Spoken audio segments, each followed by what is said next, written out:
Before we kick things off, I'm Justin Mott, and welcome to my home here in Hanoi, Vietnam. I've spent 20 years telling stories with a camera for the New York Times, National Geographic, and some of the biggest global brands in the world. But this channel, it's not about the gear hype. It's about the craft, the hustle, and what actually matters in photography. Wins, mistakes, and everything in between. We'll call this one mistakes. I share it all. If that's your thing, hit subscribe. All right, so there's rumors that White Lotus Season 3 was filming in Thailand. And I thought, it's probably a good chance I shot one of the resorts because I usually pick some of the top resorts in the world, and we shoot, my business, Mott Visuals, we shoot for some of the top resorts in the world. So I thought maybe, could it be Intercontinental Samui? We photographed that property several times. Could it be the Four Seasons? I've been there but never photographed it. Or one of the Anantaras. Well, it turns out they shot at a couple locations. I think the main location was the Four Seasons. I also read that they shot at a couple Anantara properties. And then recently I saw all over LinkedIn that Anantara was mentioned. Hey, they filmed here at Anantara Bophut in Koh Samui and Lawana. And I shot both of those properties. And yeah, 16 years ago. So I dig back through my archive, went on Dropbox, have my archive organized very well. Just a reminder for you guys to do that. Dug up some of the old photos, looked at them and said like, all right, like I've definitely grown a lot since then, but am I willing to share these images in the name of White Lotus? In the name of finally having something that I can connect with that's like kind of viral right now? So for this shoot, I had to look through the metadata to remember I shot it with the original Canon 5D. That's how long ago this was.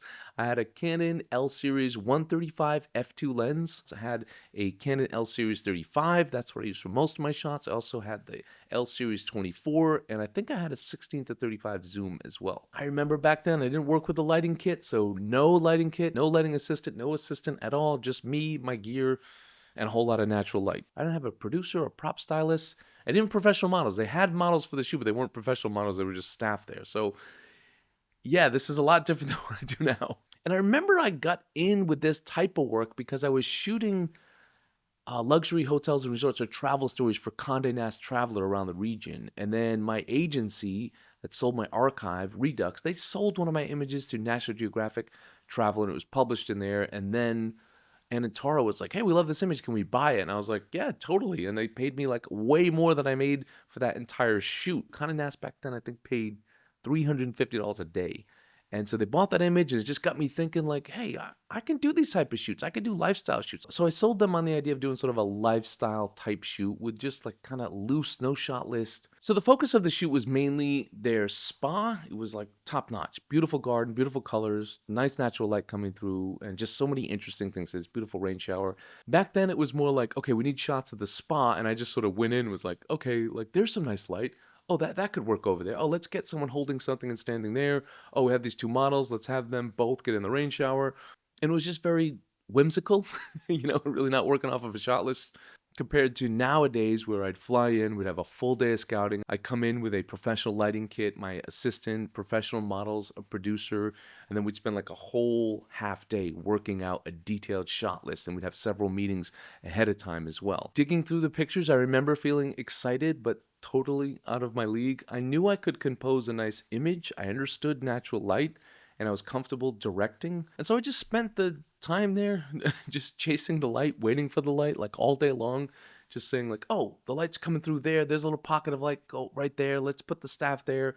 Just following the light and just waiting. Not the most efficient way to do things, but some of it paid off. I also had this underwater bag that I was obsessed with using back then, so I kept trying to work it into shots, like if it was a plunge pool or if there was just like a little pond in the entrance of the spa. I would try to like stick it in there. I was trying all these like half underwater shots, half in, half out. And none of them really worked well, but it did lay the groundwork for some epic underwater shots that I nailed for future clients once I upgraded to a proper underwater housing. And now it's like standard practice for us to take that underwater housing for every shoot and figure out a way to use it for stills and video. And so, it's just a nice little lesson too. It's like you're trying things out, you're working things out, and sometimes they work and sometimes they don't, but when it doesn't work, don't give up on it. I just remember thinking like, I got to find a way to use this more in my shoots, like, because it offers a cool perspective.